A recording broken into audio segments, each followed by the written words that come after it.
I mean, this is the shoot. This is that little green twig.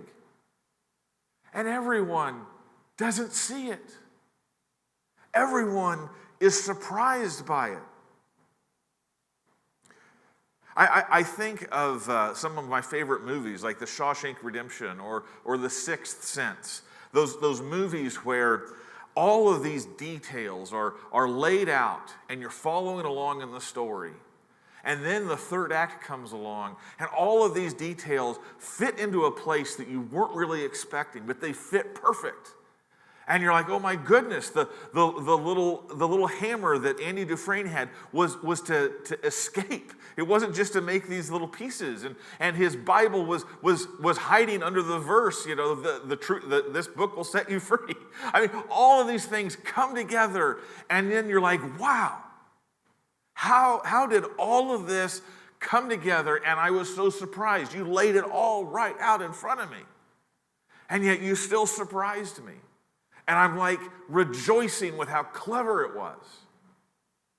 And so what you end up doing is you're like, who wrote this story?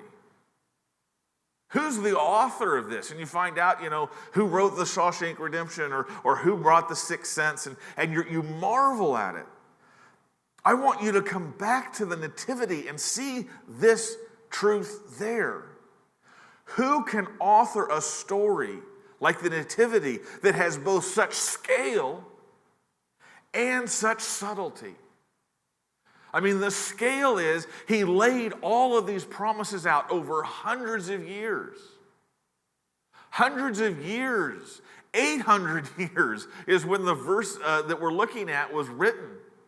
And he weaves all of those to come together in this little place of Bethlehem in a way that even though it is absolutely, clearly the fulfillment, nobody saw it until the veil was lifted.